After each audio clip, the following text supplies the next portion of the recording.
Shalom sahabat Mitra Rema. Hari ini tanggal 10 Oktober 2022, kita akan sama-sama mendengarkan firman Tuhan yang terambil dalam kitab 1 Samuel 15 ayat yang ke-19 yang berkata demikian. Mengapa engkau tidak mendengarkan suara Tuhan? Mengapa engkau mengambil jarahan dan melakukan apa yang jahat di mata Tuhan? Demikianlah firman Tuhan, dan firman ini akan sama-sama saudara dan saya renungkan di hari ini yang saya beri judul kasus pencurian. Serem ya dengarnya, tapi saudara nggak usah khawatir. Selalu saya mengingatkan saudara bahwa firman Tuhan itu tidak pernah menakutkan, itu tidak menyeramkan, tapi itu baik bagi saudara dan saya. Ya, kita lihat ayat yang tadi saya baca, itu merupakan bagian kesalahan Saul yang Allah bukakan kepada Nabi Samuel. Dia mencuri lembu, kambing, dan anak domba dari musuh yang dia tumpas, yang sudah dilarang oleh Allah. Saudara yang saya kasih dalam Tuhan Yesus Kristus, jadi Saul terkena kasus pencurian. Kalau undang-undang di bumi 363 ya saudara, pencurian ternak.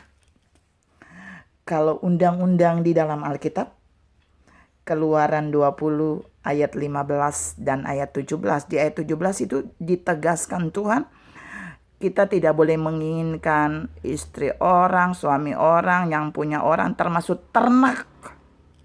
Jadi kalau undang-undang di dalam Alkitab, saya sebut K20, 15, 17. Keluaran 20 ayat 15 dan 17 dilanggar oleh Saul. Kalau di dalam kisah nyata, undang-undang nyata, kasus pencurian itu 363 loh saudara. Kalau orang masuk penjara, kasus pencurian itu dia akan menggunakan baju orange dengan angka 363. Kalau pencurian yang lain dari ternak, 362. Nah, kita mau lihat saudara, akibat terlibat kasus pencurian, apa yang dialami oleh Saul. Aslinya waktu Samuel bertemu dengan Saul, ternyata Saul tidak mengakui perbuatan dosanya. Yang pertama, kasus pencurian ini tidak diakui oleh Saul. 1 Samuel 15 ayat 13. Gak ngaku. Emang banyak orang kalau mencuri gak akan ngaku loh saudara. Bahkan sekalipun sudah ditangkap basah, sulit mengakui. Ternyata dalam Alkitab juga ada. Yang kedua, Samuel menyangga Saul yang tidak mengakui dosa pencuriannya itu. Di 1 Samuel 15 ayat 14, Samuel bilang gini, suara kambing, domba, lembu yang aku dengar itu apa? Artinya Samuel lagi bilang buat Saul, bukankah itu hasil curianmu? Yang ketiga, Saul mengkambing hitamkan orang lain. 1 Samuel 15 ayat yang ke-15 dan 1 Samuel 15 ayat 20 sampai 21. Ternyata walaupun Samuel sudah mengerti bahwa Saul mencuri bagian itu, dia mengambil rampasan dan bertentangan dengan apa yang Tuhan firmankan, tapi Saul masih berkelit dengan mengkambing hitamkan orang lain. Yang terakhir, Samuel menyampaikan vonis yang Allah berikan bagi Saul. Wow. Jadi gak tunggu lama, gak perlu ada sidang. Tapi Allah kemudian menyampaikan vonisnya kepada Samuel. Mengapa? Saya mau bilang bagian terakhir, ada kesalahan Saul setelah dia mencuri hasil ternak kambing domba itu. Dia ternyata memakai itu untuk mempersembahkannya kepada Allah. Saya ulangi, hasil curiannya dia pakai untuk mempersembahkan korban itu di hadapan Allah. Ini sebuah penghinaan untuk Tuhan. Ini sesuatu yang jahat. Makanya Tuhan bilang kepada Saul melalui Nabi Samuel, perbuatan Saul sangat jahat. Tuhan mau ingatkan saudara dan saya hari ini, kita tidak boleh mengambil apapun, mencuri apapun, dan hasil curian itu kita bawa dan menjadi korban untuk kita persembahkan kepada Tuhan. Karena jika demikian, kita tidak ada bedanya seperti Saul yang ada di dalam cerita ini. Kita mau lihat dan masuk pada intinya. Kasus pencurian Saul dan dia melakukannya dengan hal-hal yang menghina Tuhan. Apa hukuman Tuhan bagi dia? Apa vonisnya? Ada 4 vonis yang Tuhan berikan bagi Saul. Yang pertama, Saul ditolak oleh Tuhan. Jadi ketika Saul mau kembali untuk melakukan hal biasa dengan Tuhan, Tuhan sudah tidak mau. Tuhan menolak Saul.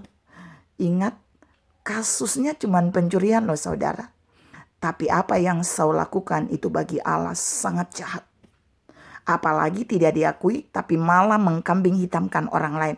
Hati-hati jika saudara terlibat dalam pencurian sekecil apapun yang tidak dilihat oleh orang lain. Ingat, jangan sampai saudara mengkambing hitamkan orang lain. Jangan sampai hasil curian itu saudara pakai untuk membungkam Allah dengan membawa itu menjadi korban persembahan bagi Allah. Karena itu adalah sebuah penghinaan bagi Allah. Seperti yang Saul lakukan. Yang kedua, vonis Tuhan bagi Saul adalah roh Tuhan undur daripada Saul. Jadi bukan saja Saul ditolak oleh Tuhan, tapi yang kedua, roh Tuhan undur dari Saul. Tuhan tidak lagi berkuasa atas Saul. Yang ketiga, Saul diberhentikan dengan tidak hormat sebagai raja. Saya ulangi, Saul diberhentikan dengan tidak hormat sebagai raja. Makanya hati-hati saudara, jika saudara dan saya melanggar firman Tuhan dengan mencuri apapun yang sudah Tuhan larang, bisa-bisa saudara dan saya diberhentikan dengan tidak hormat. Yang terakhir, vonis yang Allah jatuhkan bagi Saul adalah tidak mendapat pesangon apapun. Saudara yang saya kasihi dalam Tuhan Yesus Kristus, kasus yang Saul lakukan terlihat biasa kan saudara?